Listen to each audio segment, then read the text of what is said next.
One thing I predicated myself on as a youth sports coach was making sure that family was extremely important. Family is number one. Sports is not number one. I ended my seasons when school stopped. When school was over, sports was over. When school started, sports started. You need a break. The kids need a break. The families need a break. Everybody needs a break. The coaches need a freaking break. If you just go on this grind 24 hours a day, the word burnout is going to be so synonymous with everything that you do. The question is always, are you okay giving up family holidays for sports?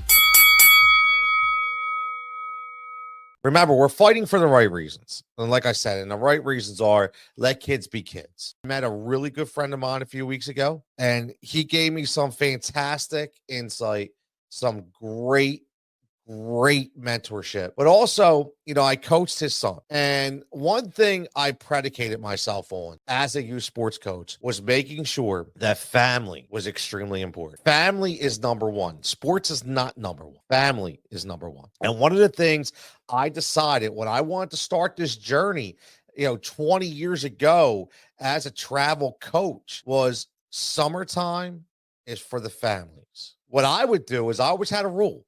Some people liked it, some people didn't. Okay. And I forgot about it, to be honest with you, because it's been such a long time.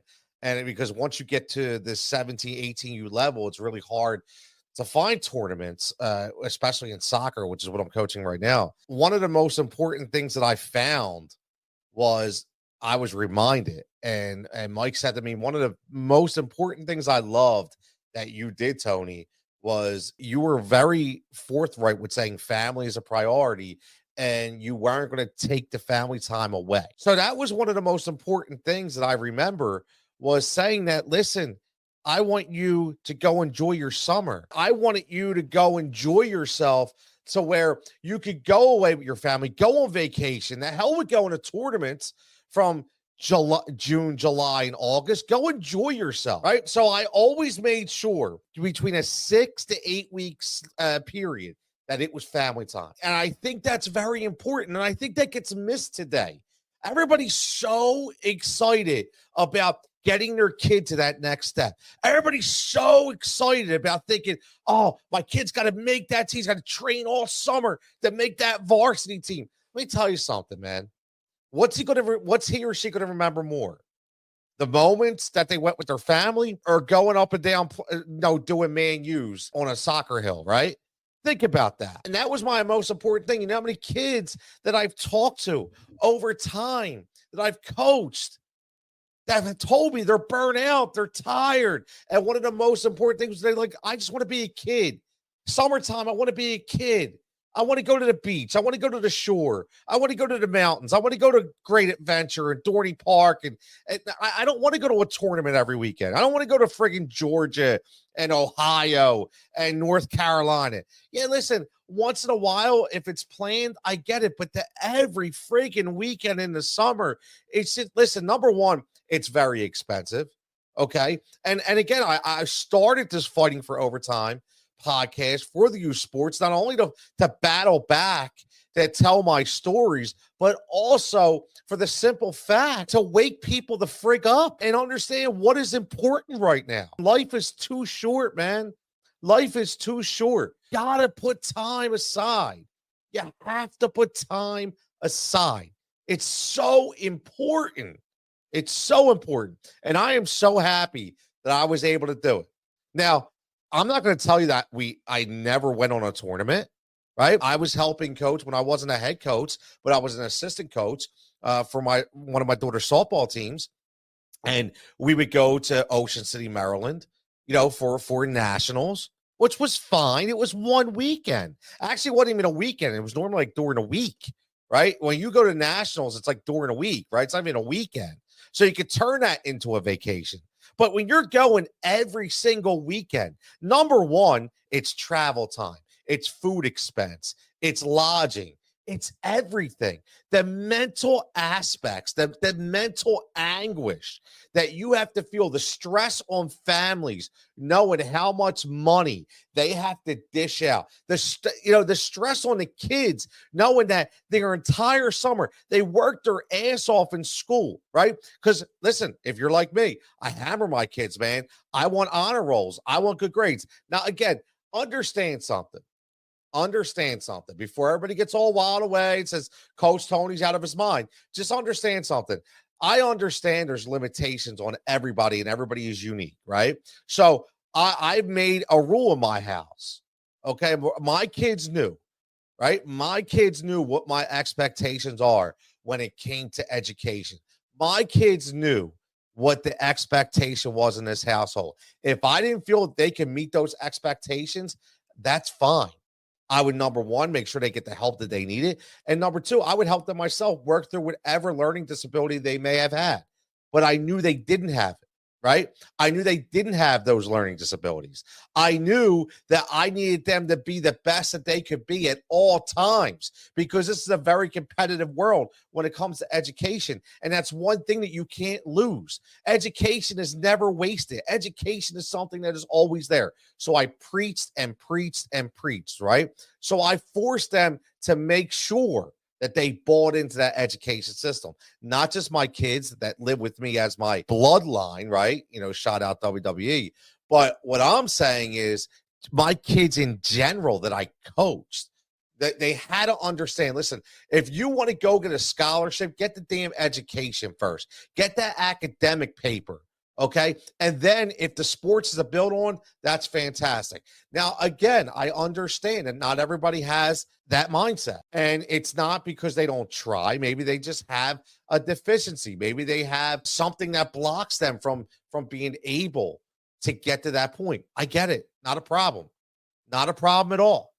All I'm saying is it should be talked about, and make sure that you don't discount it at all. Think about every weekend that you go through during a school time. So everybody's different. So I can only talk about my personal experiences. Now, my kids have been working since they've been 14 years old. I made sure my kids knew that they needed to work, not because I needed them to help pay the bills. And I'll explain that comment later at another episode when we talk about the good old ex-principal from William Penn High School and some of the issues that I had over there with him and the drunk softball coach. And that's going to be fun. That's going to, trust me, those episodes are going to be fun. But my kids were working at 14 to understand responsibility, to understand that they had to know how to juggle. They had to know what was extremely important. Was it going out to the movies with my boys every night, or was it studying and getting good grades? Was it learning how to juggle sports and work and education? So my kids, they don't work on Sunday, work at Chick-fil-A. So when they don't work on Sundays, they understood at that point that that's my one day. So think about this, right? Think about this. So your kids, if you're like me and you're a mother, right? Like honestly, and I say mother slang, right? Because I'm not going to say the word, but I am a mother. Trust me. When my daughter would tell her friends, and she say, man, it is tough being Tony's kid. It is tough being Tony's kid. My expectations are an all-time high, and I'm not ashamed to say it, okay? So when my kids were busting their ass all week long, school, work, sports, games on Saturdays, and then they finally have off. They finally have off on a Sunday. And you mean to tell me that I'm going to tell them, nope, no me time. We need to go to a tournament. If I did that every single weekend in the summer, they would probably hate me. They would probably hate what they do, okay? And I am telling you right now, I guarantee this right now. If I took a survey of anybody's child that's playing tournaments every single weekend, every single summer, every single month, every single weekend, and I said, man, is this what you really want to do? Do you ever want to break? 99% are going to tell me, oh man, I would love a break. But there still is that 1% that doesn't want to break. And they're the grinders that are on a different level. They're made to do it. Is that a coincidence that only 1% get full rides to Division I schools? So for me, it's always, the question is always, are you okay giving up family holidays for sports? Holidays can be on so many different levels because everybody celebrates different holidays. Everybody has different ethnicities. Everybody has different cultural backgrounds, which I understand. So this is not for any specific holiday. This is basically just saying, like, whether it's Memorial Day, whether it's Labor Day, President's Day, Martin Luther King, President's Day weekend. That's a big one. Are you okay giving up those holidays in order to play sports? Now, listen, some people may say, yeah, but I'm telling you, I really think that this number is higher to people saying, man, I just want to relax, because you get so burnt out. And just think about it. If you're burnt out, what do you think your kid's doing? Your kid's probably burnt out too. Are you willing to give up these family holidays for sports? Are you okay going to tournament after tournament after tournament after tournament? What is your mindset when it comes to giving up holidays, giving up your summer? Some people are okay with it. I know some people that say, you know what? I'm going to do tournaments all summer long. Then we're going to do family vacations in January and February and March. That's fine. Just understand something. This isn't like Philly radio where everything you bring up is wrong. This is back and forth. I can see the positives. I can see the negatives. I can see both sides. So if you're a parent who's willing to give up your entire summer and holidays for sports, that's fine. If you're going to make sure you get that family time later on. The problem is, I don't think people are actually getting the family time. I think predominantly the dominant factor in this whole thing is just getting to that next level, whatever that next level is, whatever that standard is, right? Whatever that is in their mindset when it comes to youth sports, I think that's what we're talking about. And that's what I have a problem with, because you're literally burning your kids out and you're losing so many memories and moments. What did I say before? I said this on a quote. And again, you can get those quote of fighting for overtime on TikTok and Instagram. When I wrote, it's not about trophies. It's not about wins. It's not about medals. It's about memories of moments. And I have so many memories of moments that I can remember. I'll tell you one that I remember like it was yesterday. Now, this just happened to be a win, okay? But I didn't care, because it's not about the win. It was about the moment. So if people understand when you play, whether it be basketball, whether you're cheering, whether you're gymnastics or softball or baseball or whatever sport we're talking about here, a lot of people understand that there's always going to be those teams, right? There's always going to be those teams out there are just ignorant. They're just ignorant. Kids, the parents, the coaches, they have that culture. They have that negative culture. And when I started my one soccer team, when the kids were 7 years old, I think they were 9 at this time. It was a President's Day tournament in February, indoor tournament soccer. And I'll never forget it. It was indoor soccer was played on a basketball court, basically like a futsal. Okay. So if people don't know what futsal is, it's a heavier ball. In soccer, it teaches a great hand-eye coordination, tremendous foot skills, reflexes, because you have to be quicker, because again, it's on a basketball court. So the ball's flying, right? So, and it's heavy, so it's hit hard. So it really gets those good touches in, it gets that accuracy in. And I entered this tournament not knowing anything, because again, I'm not this guy who sits there and says, I'm looking for got soccer points. I just wanted the kids to go out, be able to compete and have fun. So we get in this tournament. And as soon as I got there, I'm like, oh man, this is going to be rough. Like, I know some of the teams, and I knew that they were there playing for trophies, and I was there just to play. And I was like, this is going to be rough, right? So anytime you have a tournament, usually it's 3 games. So sometimes it could be 4 on the first day, and sometimes it could be 4, and it could be a 1 day or 2 day. This was a 1 day, right? So this was a 3 game minimal. So we go through the 3 games. And right off the bat, first game, we get smoked. I mean, like literally, like punched in the mouth, right? Punched in the mouth, absolutely smoked. Okay. So right there, I'm thinking, oh, damn, man. Like, what did I do? Did I sign my kids up for the wrong one? Are these all these elite teams that we can't hang with? And I don't mind being competitive and teaching the kids how to fight. That's fine. But when you're like playing 2 levels up and you're really not prepared for it, that's a problem, because it hurts confidence, right? It's tough. It's a tough pill to swallow, especially 8, 9 years old. So after the first game, I give them a little Mick Rocky speech, get in their ass a little bit. You know, they're 9, but I'm pretty hard, right? I'm nuts. And they responded.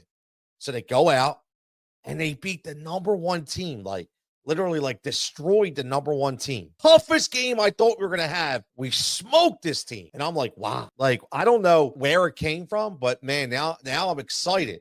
Not because we won, but I'm excited that they responded in a positive way. I'm excited that they were laughing, like not laughing at the other team, but like laughing amongst each other, and they were cheering for each other, and they were getting excited. And I was like, man, this could be a good day, right? This is a good moment. After that game, I could have went home, right? After that game, I could have went home, packed it up, and been like, I'm good. So, but still had that third game to play. So we win the third game by 1. So now we go on, we play the next game, and now we're in a championship. So now I'm thinking, okay, who are we in the championship against?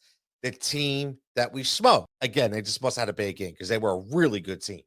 But when I tell you the coaches were pissed, the parents were pissed, I'm that coach that you probably want to punch, right?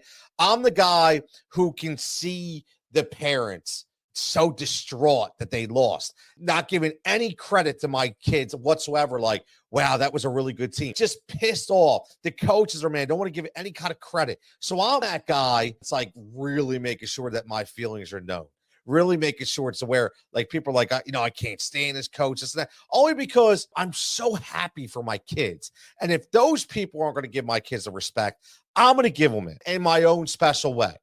So we line up now. Right away, I knew this was going to be an issue because now the facility that we're playing in, it's enclosed in the basketball courts. Now, all of a sudden, we have parents that want to sit inside the enclosure. And I'm like, no. These people aren't allowed to sit here. And they're literally like mocking my kids. Grown adults are mocking my 8 and 9-year-old kids. Can't believe this. Is this really happening? Is this 55-year-old man really mocking an 8-year-old kid to the point where this kid is in tears?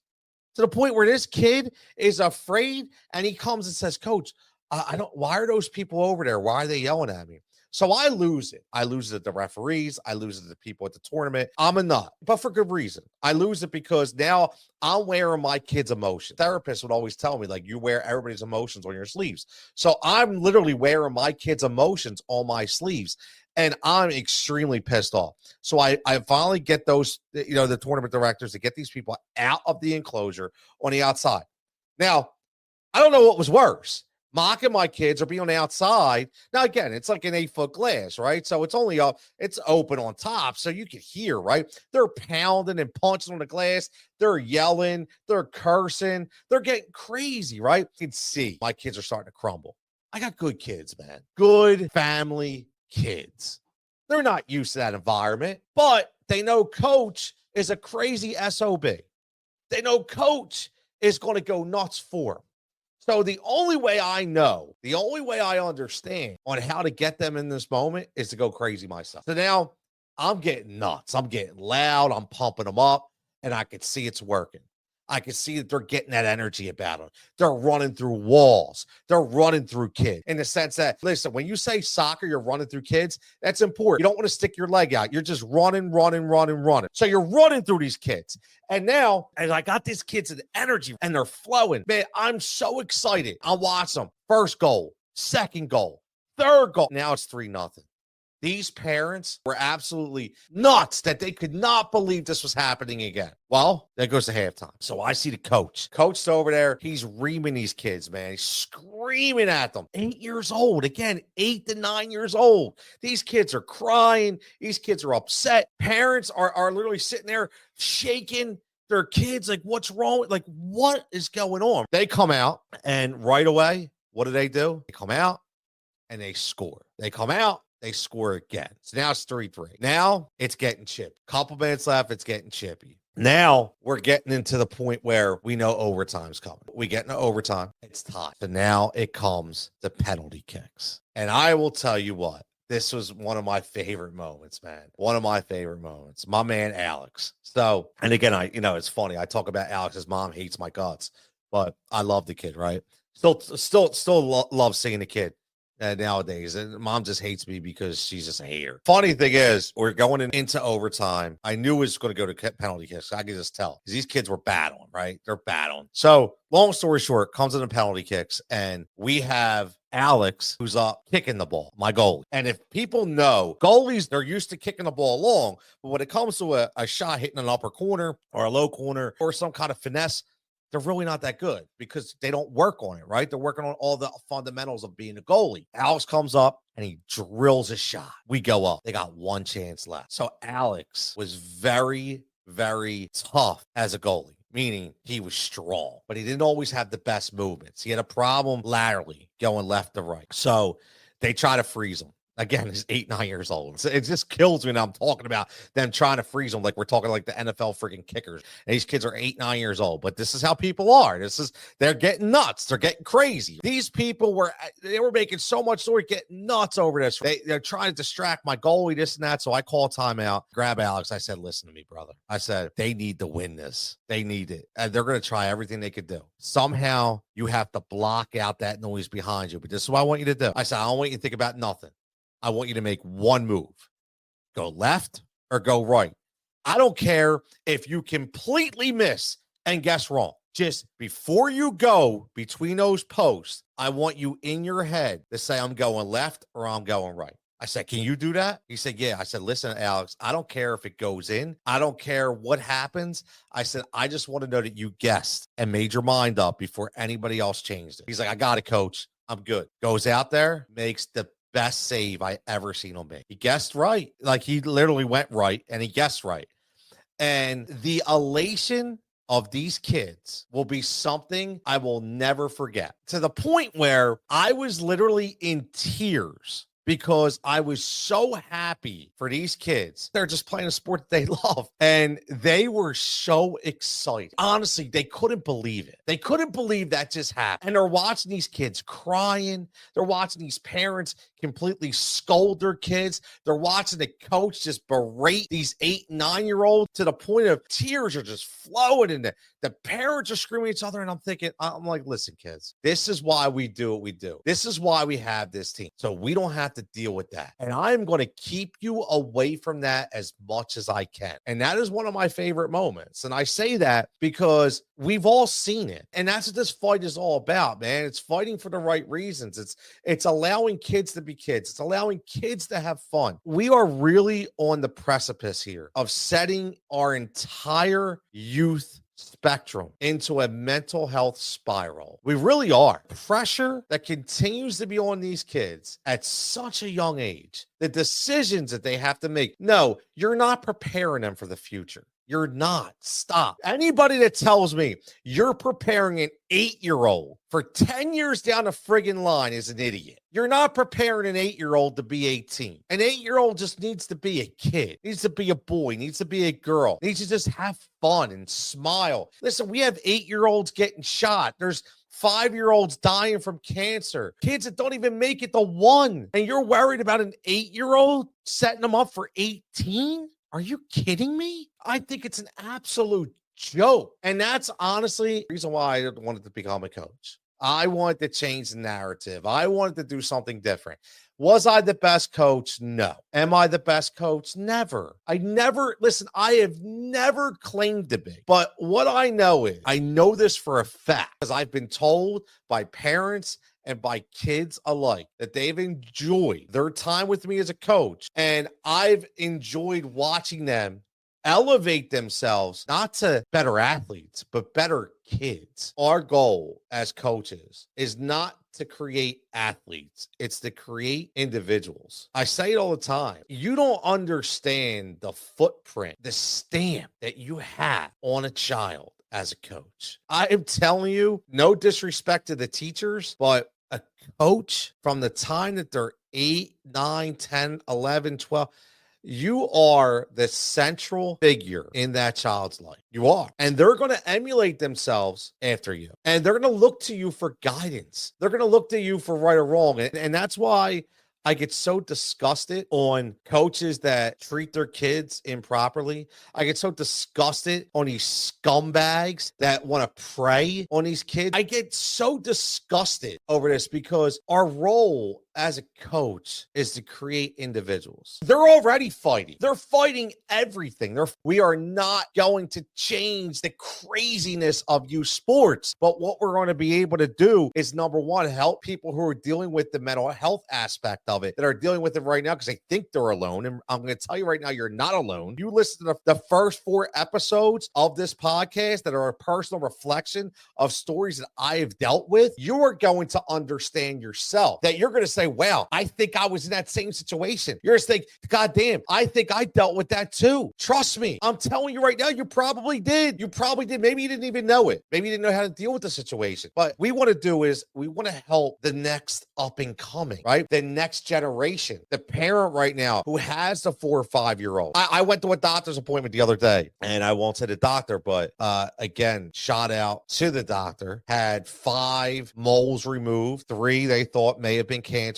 All came back, no cancer. Everything's clear. Just a couple scars on my back. All good. Felt great, right? So the first thing she told me was, she has a 5-year-old and she has a 6-year-old, and they both play soccer. And she asked me, she said, Coach, let me ask you something. The 6-year-old, man, can't wait to go. He's all over the place. He's flying around. 5-year-old, doesn't look like he wants to play. So I continue to force him to play. First thing I said to her was like, you can't make that decision at 5 years old. You have no idea. Just let him, if he's picking flowers, let him pick flowers. Who cares? Right? It's getting him out in the fresh air. It's getting him out to socialize, getting him out to understand what it is to be a part of a team atmosphere, to understand instruction, to understand, what it is to touch a ball or a bat or a lacrosse stick or a basketball, right? Whatever sport it is, if it's gymnastics, if it's cheer, whoever I'm talking to, this could affect you. And the first thing I said was, you're not even going to know until at least like 7 or. But here's the funny thing. When I said that, she's like, oh, wow. Some people told me they know it like 4. Well, those people are asinine, okay? That's what the problem is with youth sport. These people right now, their mind is just scrambled right now because they've seen it, they've heard it, they hear the stories, they watch the quotes, they see it all, and they're thinking, oh my God, if my kid doesn't get here. So all I'm going to say is, let's help them relax. Let's help them understand what they need to expect, what they need to gear up for. Enjoy it now because it's going to be crazy. Fighting for Overtime is a Rise and React media production. If you're looking to start a podcast, if you're looking to get some direction, hit us up, let us know. We'll help you out there as well. Again, for everybody, enjoy your time, memories and moments, and keep fighting that fight. Continue to fight in overtime to make your kid have the best experience that they can have when it comes to playing